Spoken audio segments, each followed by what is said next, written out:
என்று சொல்லியே வில்லினி பாட ஆமாம் வில்லினி பாட வந்திடுது தமிழ் மக்களே. தந்தனத்தோம் என்று சொல்லியே வில்லினி பாட ஆமாம் வில்லினி பாட வந்திடுது தமிழ் மக்களே. வணக்கம் வணக்கம் வணக்கம். இங்க வந்து எல்லாருக்கும் வணக்கம். ஆமாம் வணக்கம்.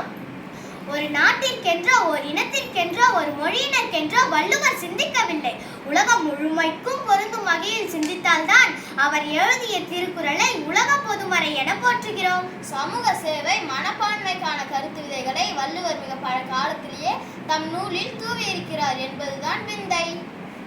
வள்ளுவர் அடுத்தவர்க்கு உதவும் சமூக மனப்பான்மையை மனப்பூர்வமாக ஆதரிக்கிறார் என்பது மட்டுமல்ல, அதை வலியுறுத்தியும் உள்ளார். சமூக நலன்ல திருவள்ளுவர் திருக்குறள் எதாவது சொல்லியிருக்கிறாரா? ஓ, சொல்லியிருக்கிறாரே. அப்ப சொல்லுங்களேன். ஈத்துவக்கும் இன்பம் அறியார்கொல் தாமுடைமை வைத்திருக்கும் வர்க்கனவர். ஈத்துவக்கும் இன்பம் அறியார்கொல் தாமுடைமை வைத்திருக்கும் வர்க்கனவர்.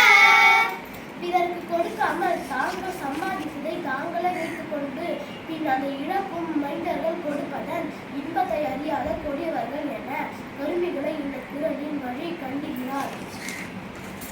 காக்கை கரவா கரைந்துண்ணும் ஆக்கமும் அன்ன நீரார்க்கே உள. காக்கை கரவா கரைந்துண்ணும் ஆக்கமும் அன்ன நீரார்க்கே உள என்ற குறளின்படி காக்கை உணவு கிடைத்தால் தான் மட்டும் உண்ணாது, கரைந்து தன் கூட்டம் முழுவதையும் கூப்பிடும். தனக்கு கிடைத்த உணவை எல்லா காகங்களோடும் சேர்ந்து உண்ணும். அத்தகைய காக்கும் குணம் உள்ள மனிதர்களிடமே செல்வம் சேரும் என சமூக பார்வையை வீசுகிறார் நம் திருவள்ளுவர். சுற்றத்தால் சுற்ற கடவுள்கள் செல்வம் நான் பெற்றதால் பெற்ற பயன். சுற்றத்தால் சுற்ற கடவுள்கள் செல்வம் நான் செல்வம் பெற்றதால் பெற்ற பயன். சுற்றாதற்கு உதவும் வேண்டும், அவர்களிடம் இனிய சொற்களை பேசவும் வேண்டும். இப்படி செய்வோமானால் சுற்றாதார் பல நம்மை சூழ்ந்திருப்பார். செல்வத்தால் பெற்ற பயன் என்பது சுற்றத்தால் சூழ்ந்துள்ளது. அன்பிலார் எல்லாம் தமக்குரிய அன்புடைய எண்ணுமுரிய பிறகு. அன்பிலார் எல்லாம் தமக்குரிய அன்புடைய எண்ணுமுரிய பிறகு. அன்பில்லாத மனிதர்கள் எல்லாவற்றையும் தமக்கே உரியதென்று எண்ணுவார்கள். ஆனால் அன்புள்ளவர்களோ தங்கள் எலும்பு கூட அடுத்தவர்களுக்கு உரியது என்று எண்ணுவார்கள் என்பதை சமூகமே அன்பால் பின்னப்பட்டுள்ளது என்று குறிப்பிடுகிறார் திருவள்ளுவர். சமூகத்தில் பயனடையும் நாம் சமூகத்திற்கு என்ன செய்தோம் என்பதை சிந்தித்து பார்க்க வேண்டும். அடுத்தவர்களுக்காகவும் கொஞ்சம் வாழ வேண்டும்.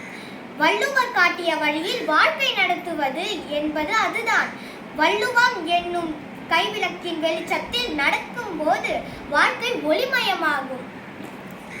வள்ளுவர் என்றும் வாழியவே, அவர் எழுதிய திருக்குறள் வாழியவே.